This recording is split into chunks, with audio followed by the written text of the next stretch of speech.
नमस्कार, आप देख रहे हैं हुंडी टीवी भारत। लखनऊ से इस वक्त की बड़ी खबर।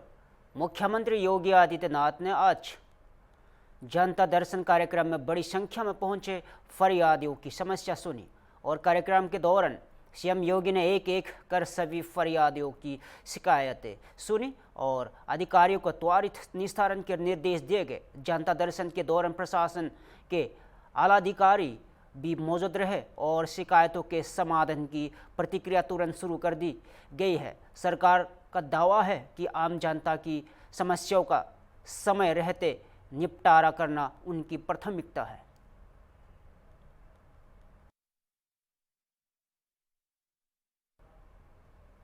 मध्य प्रदेश से इस वक्त की बड़ी खबर है। प्रधानमंत्री नरेंद्र मोदी के नेतृत्व में देश में चल रहे नक्सल उन्मूलन अभियान को बड़ी सफलता मिली है। पिछले 2 वर्षों में प्रदेश के 3 जिले नक्सल मुक्त किए जा चुके हैं। पहले डिंडोरी और मंडला को नक्सल प्रभावित क्षेत्रों के सूची में बाहर किया गया और अब बालाघाट भी नक्सल मुक्त होने की दिशा में तेजी से आगे बढ़ रहा है। इसी अभियान के तहत 1 नवंबर को सबसे पहले नक्सली सुनीता ने समर्पण किया था। अब आज 10 अलग अलग नक्सलियों ने भी हथियारों समेत आत्मसमर्पण कर दिए हैं और ये सभी नक्सली 2 करोड़ 72 लाख से अधिक से इनामी थे और सरकार ने साफ कहा कि जो नक्सली हथियार छोड़कर मुख्य धारा में लौटना चाहते हैं उन्हें पूर्ववर्ष नीति के तहत सुरक्षित भविष्य दिया जाएगा, लेकिन जो समर्पण नहीं करेंगे उनके खिलाफ सख्त कार्रवाई की जाएगी। मुख्यमंत्री डॉक्टर मोहन यादव ने बालाघाट के पुलिस अधिकारियों और जवानों को इस बड़ी सफलता के लिए बधाई दी। इस पूरी कार्रवाई को लेकर मुख्यमंत्री डॉक्टर मोहन यादव ने क्या कहा, आगे सुनिए।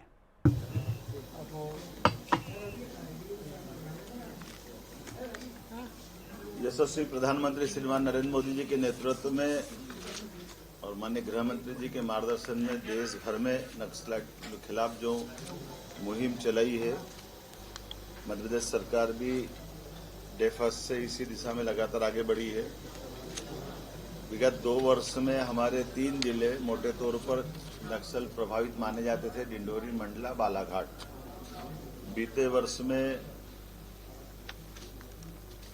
हमारी पुलिस बल की ताकत के भरोसे से माननीय प्रधानमंत्री जी और माननीय अमित शाह जी के मार्गदर्शन में हमने क्रमशः डिंडोरी, मंडला को पहले नक्सलवादी गतिविधियों से मुक्त किया था।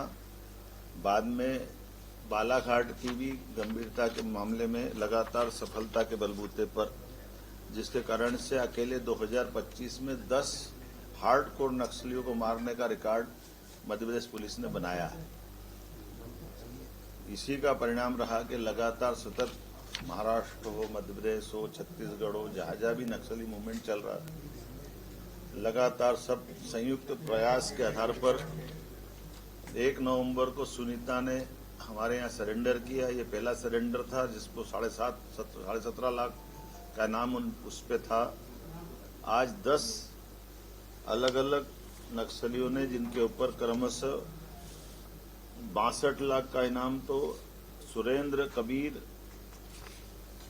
और राकेश ओडी पे था और बाद के भी लाल सिंह मरावी, शिल्पा, सलिता, नवीन, नुप्पो, जयशीला, विक्रम, जरीना, समारू, इन पे 14 लाख के इनाम सब मिलाकर के 2 करोड़ 72 लाख के आसपास के अलग अलग इनामी नक्सलियों ने मैं हथियार के सरेंडर किया। ये हमारे अपने हाक फोर्स की, मध्य प्रदेश पुलिस की और हमारे केंद्रीय सशस्त्र बलों की संयुक्त कार्रवाइयों के परिणाम है।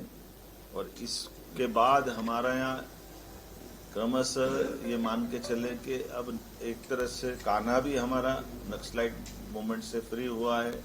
बालाघाट का भी बड़ा हिस्सा हमारा फ्री हुआ है। मंडला और डिंडोरी का मैंने पूर्व से बता दिया और हमारे दबाव का परिणाम है कि 11 समीपवर्ती जिले में बीते समय उनने सरेंडर किया है। तो मैं मान के चलता हूं कि 2026 जनवरी तक का जो टारगेट माननीय गृह मंत्री जी ने अनाउंस किया है, हम निश्चित रूप से अपने इस अभियानों के बलबूते पर सफलता हासिल करेंगे। मैं अपने शानदार जवानों को बधाई देना चाहूँगा जिन्होंने इसमें भूमिका अदा की। मैं आपके माध्यम से भी अपील करूँगा कि हमारी पुनर्वास पॉलिसी के बलबूते पर सशस्त्र नक्सली मूवमेंट वाले दुर्दांत या जिस प्रकार के भी नक्सलाइट हैं, वो अगर सामान्य धारा के साथ चलते हैं, हथियार को रखते हैं, कानून को मानते हैं, तो हम उनके पुनर्वास की गारंटी लेते हैं। उनका आगे का जीवन भी हम सब प्रकार से महफूज करने की बात करेंगे। जो जो शासन की योजना हो सकती है उससे उनका हित का ध्यान रखा जाएगा। लेकिन जो इस लाइन पे नहीं आते हैं, हर हालत में 2026 जनवरी तक हमारे अपने राज्य से भी नक्सल मूवमेंट को खत्म करें। मध्य प्रदेश से बड़ी खबर। केंद्रीय शिक्षा मंत्री धर्मेंद्र प्रधान ने आज कमला नेहरू कन्या संदीपनी स्कूल का बड़ा दौरा किया और उनके साथ प्रदेश के स्कूल शिक्षा मंत्री इंदौर सिंह परमार भी मौजूद रहे। शहर का सबसे बड़ा संदीपनी स्कूल माना जाने वाला यहां संस्थान इन दिनों रेडिमेडियल क्लासेस चला रहा है, जहां बड़ी संख्या में छात्राएं उपस्थित हैं। और निरीक्षण के दौरान केंद्रीय मंत्री धर्मेंद्र प्रधान ने संदीपनी स्कूल के कॉन्सेप्ट की सराहना की और कहा कि यह मॉडल बेहद प्रशंसनीय है। इसके साथ ही उन्होंने एक महत्वपूर्ण सुझाव दिया। उन्होंने कहा कि स्कूलों में गुलदस्ते देने की परंपरा की जगह फल देने की परंपरा शुरू होनी चाहिए, ताकि बच्चों तक स्वस्थ और बेहतर व्यवहार का संदेश पहुंच सके। मंत्री ने पूरे प्रदेश में इस पहल को अपनाने की अपील भी की है। तो समझने में किसमें सुविधा है? धीरे क्यों बोलते हो? थोड़ी कोई खराब बात है? आपकी भाषा में लिखना, पढ़ना, समझना अच्छी बात है। इसमें ही स्पष्ट रहोगे तो आगे अच्छा करोगे ना। चलो अच्छा करो।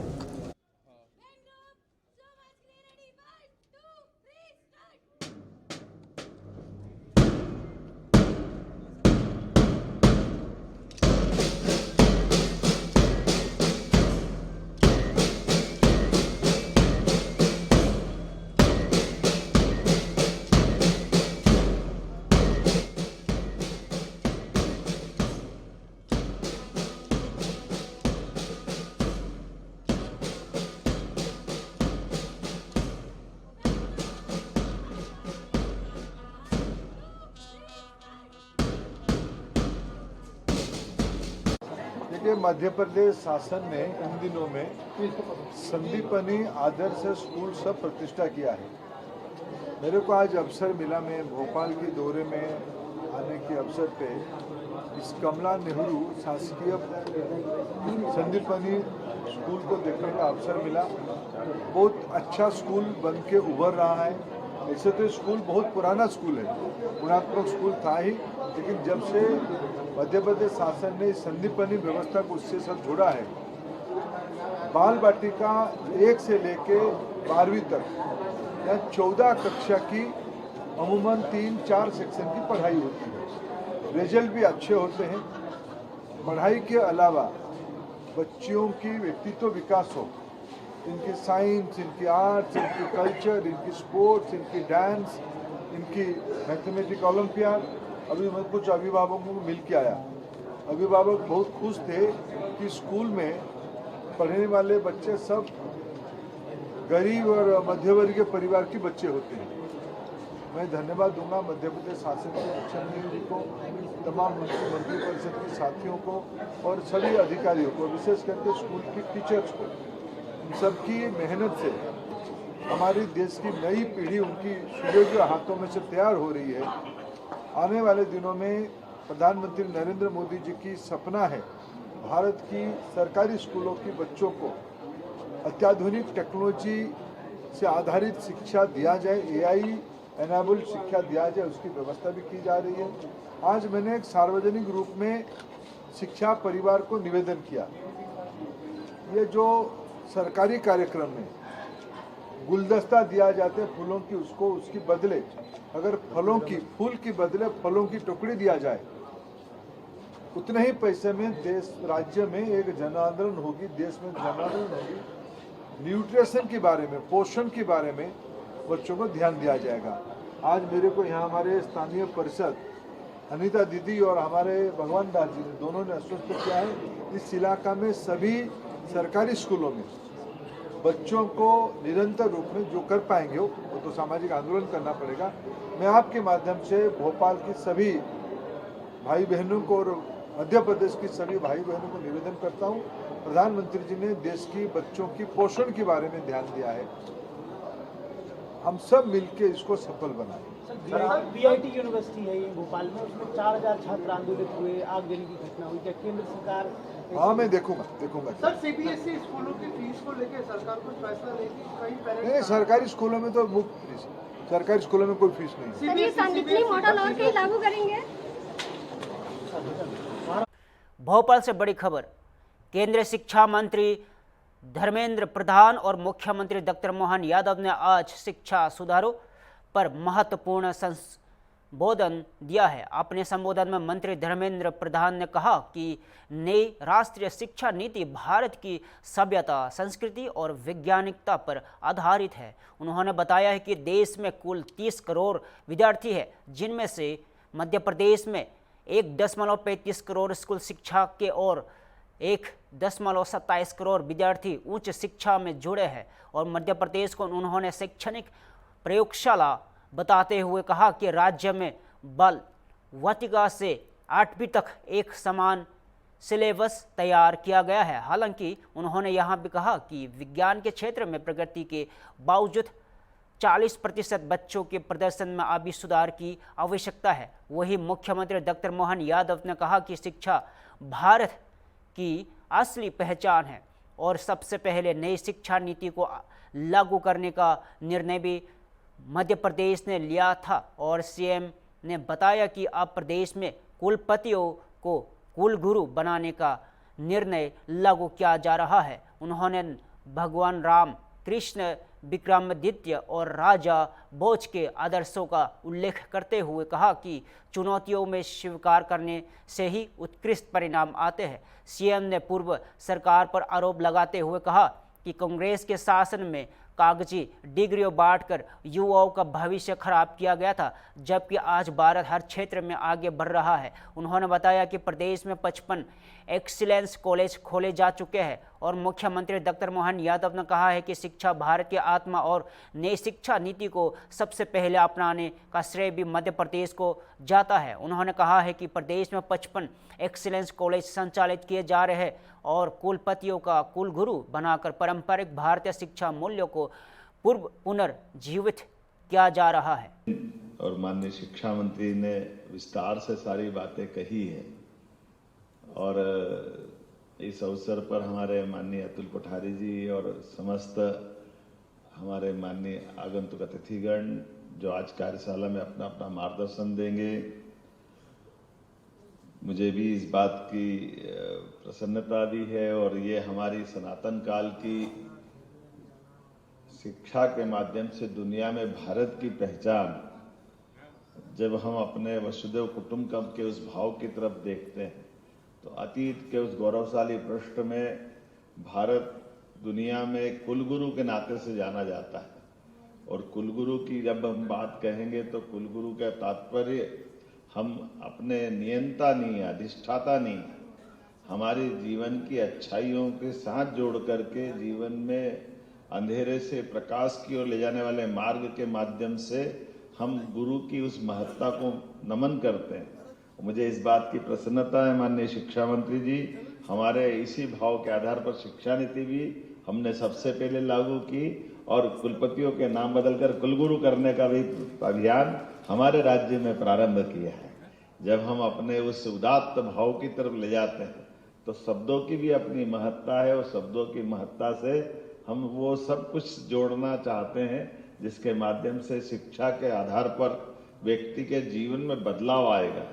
व्यक्ति के जीवन में बदलाव के यद्यपि अतीत के बहुत सारे उदाहरण हमारे सम्मान्य गुरुओं के माध्यम से हर काल में, हर युग में, हर समय जब कभी किसी ने कोई बड़ा परिवर्तन किया है तो उस बड़े परिवर्तन के बदलाव में उसकी शिक्षा, उसके गुरुओं की बड़ी भूमिका है। भगवान राम के जीवन काल में भी हम अगर देखें तो भगवान राम और लक्ष्मण अपने राजमहल में हैं, लेकिन विश्वामित्र अगर आते हैं और विश्वामित्र महाराज दशरथ से अपनी कठिनाइयों में सेना नहीं मांगते, उनको स्वयं को भी नहीं मांगते, वो केवल भगवान राम और लक्ष्मण को मांगते कि आपके राजकुमार दे दो, बगल के जंगल में ये भारी उत्पात राक्षस मारीच स्वाऊ ये जो दूसरे का आतंक है उसमें केवल राम और लक्ष्मण। और ऐसे में भी जब महाराज दशरथ कहते कि मैं राम लक्ष्मण को दूं, मुझे बड़े कठिन भाव से देने की हाँ करूंगा तो मैं सेना दे देता हूं, रथ दे देता हूं, सारथी दे देता हूं। उन्होंने कहा कुछ नहीं चाहिए, केवल आपके 2 बालक दे दो। और 2 बालक को जंगल के यथार्थ से परिचय कराते हुए हम अगर इसका विश्लेषण करें, यद्यपि ये धर्म के आधार पर हमारे सभी धर्माचार्य इसको अपने अच्छे ढंग से बात करेंगे, लेकिन कभी कल्पना करें कि विश्वामित्र जी भगवान राम और लक्ष्मण को अगर महल से मांग करके नहीं ले जाते तो हो सकता है रामायण के लिए और बाकी सारी बातों के लिए, लेकिन भगवान राम और लक्ष्मण ने जब अपने महल से कदम बाहर बढ़ाए तो उनके अंदर कॉन्फिडेंस भी आया, उनकी एक विराटता का आधार पर उनका जो दुनिया ने स्वरूप देखा है, तो चुनौतियों से युवा मुकाबला भी करते हैं, मार्ग भी निकालते हैं। और उसी के बाद हमने सबने देखा कि वो तो मारी स्वभाव से जंगल को मुक्त कराने ले गए, लेकिन उससे आगे बढ़ते हुए गुरु और आगे लेकर के जनक नंदनी स्वयंवर जहां हो रहा था वहां तक ले गए। और माता सीता के स्वयंवर की घटना हम सब जानते हैं कि उस दौर में जब दुनिया के सारे महारथी आए हुए थे स्वयंवर में, लेकिन उस स्वयंवर के इतने बड़े आयोजन में भी भगवान राम ने धनुष यज्ञ के माध्यम से न केवल अपने बल पराक्रम पुरुषार्थ का परिचय दिया, बल्कि माता सीता का वर्ण करके वो 2 भुज से चतुर्भुज होकर के एक नए रिकॉर्ड की तरफ बढ़े, नए प्रकार से दुनिया ने उनका परिचय पाया। और ये जो उनका कॉन्फिडेंस बढ़ा बात के परवर्ती काल में, वनवास काल में, वो सारी चीजों से तो तब तो वो महाशक्ति रावण से मुकाबला और उस प्रकार का जीवन अलग दिखा। और ये उनका नहीं, यही शिक्षा की महत्ता भगवान कृष्ण के काल में भी देखते हैं। जब कंस को मारने के बाद शिक्षा की महत्ता के बलबूते पर आचार्य सांदीपनि के आश्रम में आते हैं तो 64 कला 14 विद्या सभी वेद पुराण जिस प्रकार से भगवान का विराट रूप हम महाभारत के उस भीषण युद्ध में देखते हैं, उसमें आचार्य सांदीपनि का तो हमको परिचय होता है कि कोई अपने शिष्य को कहां से कहां ले जाते हैं। हम सभी जानते हैं कि प्रधानमंत्री श्री नरेंद्र मोदी जी के युवाओं के द्वारा देश समाज को बदलने के विश्वास का प्रतीक राष्ट्रीय शिक्षा नीति 2020 है। राष्ट्रीय शिक्षा नीति 2020 हमारे शिक्षा परिदृश्य में एक गहन परिवर्तन और सुधार का दस्तावेज नहीं, बल्कि भारत के भविष्य को नई दिशा देने की दूरंदर्शी कार्य योजना है, जिसका मूल स्वभाव समग्रता है। नीति के लक्ष्यों के समग्र शिक्षा, समग्र विकास और समग्र राष्ट्र निर्माण से जुड़ी चुनौती और मध्य प्रदेश की विशेष परिस्थितियों में उपलब्ध संभावनाओं पर प्रभावी क्रियान्वयन के लिए सामूहिक विचार की पहल सराहनीय है। नीति के एकीकृत स्नातक कार्यक्रम, बहुप्रवेश बहु निर्गम व्यवस्था, शैक्षणिक बैंक ऑफ क्रेडिट और अनुसंधान केंद्रीय वातावरण आदि प्रावधान उच्च शिक्षा के अधिक लचीला, आधुनिक और वैश्विक प्रतिस्पर्धात्मक से समृद्ध बनाने का अवसर है। इसके लिए प्रदेश के उच्च शिक्षण संस्थाओं को नवाचार, गुणवत्तापूर्ण संकाय विकास, डिजिटल अवसंरचना और उद्योग शिक्षा सहभागिता के सुदृढ़ीकरण के कार्य समयबद्ध तरीके से करने होंगे। विद्यालयीन शिक्षा में बच्चों को मातृभाषा में अभिभावात्मक शिक्षण के द्वारा मूल साक्षरता और संख्यात्मक ज्ञान देने के लिए अधिक आनंदमयी, समय समझ आधारित और भविष्य उन्मुख शिक्षा के लिए ही एनईपी में 5+3+3+4 की संरचना की गई है। इसके प्रभावी क्रियान्वयन के लिए शिक्षक प्रशिक्षण, आधुनिक तकनीक और नवाचारशील पद्धतियों के द्वारा हमें हमारे विद्यालय तंत्र को अग्रणी बनाना है। 21वीं सदी के लिए विद्यार्थी को तैयार करने के लिए कृत्रिम बुद्धिमत्ता के द्वारा कौशल निर्माण, डिजिटल साक्षरता और सेल्फ लर्निंग के लिए आयाम को प्राप्त करने के लिए आउट ऑफ द बॉक्स सोच के साथ करना होगा। एनईपी में विदेशी विश्वविद्यालय की स्थापना की संभावनाओं को मध्य प्रदेश वैश्विक शिक्षा केंद्र के रूप में विकसित करने के अवसर के रूप में मिला जाए। शिक्षा की गुणवत्ता को नई ऊर्जा देने के लिए शिक्षकों को एआई आधारित सहायक उपकरणों के उपयोग के लिए प्रोत्साहित करना जरूरी है। इसके लिए पारदर्शी नियमन, गुणवत्तापूर्ण प्रमाण और विश्व स्तरीय अवसंरचना को सुनिश्चित करना आज की प्राथमिक आवश्यकता है।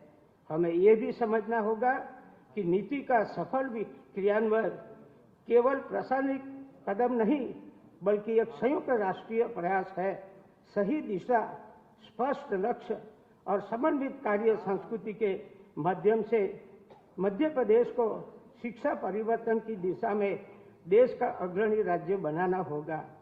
कार्यशाला के सार्थक चिंतन और प्रभावी निष्कर्ष को द्वारा प्रधानमंत्री जी की विकसित भारत एट 2047 की संकल्पना साकार करना जरूरी बनता है। यहाँ गुजरात की बात केंद्र के शिक्षा मंत्री ने बताया, फ्रूट की टोकरी बांटने की बात। ऐसा फंक्शन होता था, फ्रूट की टोकरी बांटते थे और कई ऐसे कार्यक्रम होते थे कि आसपास में कोई आंगनवाड़ी हो, बच्चे हैं, उसके वहां भेज देते तो सभी बच्चे को फ्रूट खाना मिलता। ये प्रयोग गुजरात में बहुत अच्छी तरह रहा। और दूसरी बात, ट्राइबल एरिया में प्राइम मिनिस्टर जब सीएम थे तभी कुपोषण की भी बात ट्राइबल में आती थी। इतनी शिक्षा भी नहीं थी, तो दूध संजीवनी योजना धोरण 1 से 8 तक के बच्चे को मिल्क पिलाने का दूध संजीवनी योजना उन्होंने चालू किया। बनासकांठा पूरा ट्राइबल एरिया है, वहां से शुरुआत किया। 3 महीने के बाद प्राइम मिनिस्टर ने कहा, मंत्री से एक बार देख के तो आओ क्या हुआ है वहां बच्चों को दूध पिलाने में। मैं गया, स्कूल के कार्यक्रम बड़े, सब पेरेंट्स भी आए थे। पेरेंट्स को पूछा कि ये दूध संजीवनी योजना के आपके बच्चे में क्या बदलाव आया। उन्होंने बताया कि कुपोषण की बात, बच्चे अच्छे तरह पढ़ नहीं सकते, नजदीक से पढ़ते थे, तो हमारा बच्चा अभी देख सकता है, ऐसे उचके उतार थे। अभी हमारा बच्चा रोज स्कूल जाता है, ड्रॉप आउट की बात भी होगी। हमारा बच्चा रोज स्कूल जाता है, क्यों? कि उनको दूध पीना मिलता है। और हमारे बच्चे के चेहरे पे अभी लाली आई है।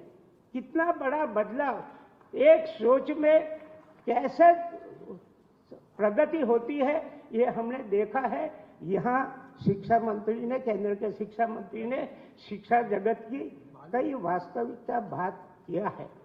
चूंकि आज की एक दूसरी कार्यशाला है और स्वाभाविक रूप से हमारे बीच में बड़ा अवसर है जब हम जिन्होंने शिक्षा नीति पर काम किया, आदरणीय धर्मेंद्र प्रधान जी हमारे बीच में हैं।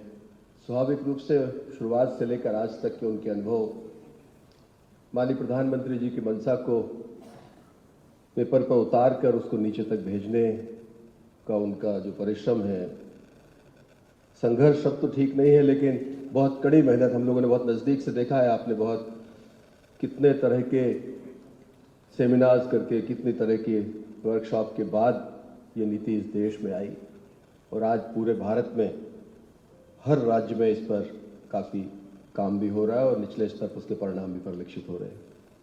माननीय मुख्यमंत्री जी के नेतृत्व में मध्य प्रदेश में भी हम लोग लगातार नई शिक्षा नीति का बेहतर क्रियान्वयन हो, नई शिक्षा नीति को शिक्षण जगत में काम करने वाले हमारे चाहे प्रिंसिपल्स हों, टीचर्स हों, वो आत्मसात करें।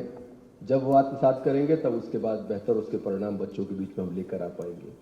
मध्य प्रदेश में भी हम लोगों ने काफ़ी इसमें काम किया है और मुझे बताते हुए खुशी है कि जैसा अभी सचिव शिक्षा भारत सरकार कह रहे थे कि हमें शिशु शिक्षा के ऊपर बहुत काम करने की आवश्यकता है, बाल वाटिकाओं पर सबसे ज़्यादा काम करने की आवश्यकता है।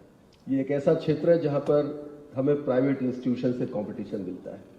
बच्चा एक बार 3 साल की उम्र में नर्सरी में किसी प्राइवेट इंस्टीट्यूशन में चला जाता है, फिर वापस बेहतर स्कूल होने के बाद में भी शासकीय क्षेत्र में आता नहीं बच्चा लौट के। मुझे लगता है कि अगर हमको गवर्नमेंट के स्कूल्स के अंदर बच्चों को पकड़ के रखना है तो सर्वाधिक अगर काम करने की कहीं आवश्यकता है तो हमारी बाल वाटिकाओं की स्थापना के ऊपर काम करने की आवश्यकता है। मध्य प्रदेश में भी माननीय मुख्यमंत्री जी के नेतृत्व में हम लोगों ने लगभग 4,500 बाल वाटिकाओं की स्थापना की है, जिसमें 3 साल के बच्चों को हम लोगों ने एनरोल करके उनको आगे बढ़ाने का काम किया है।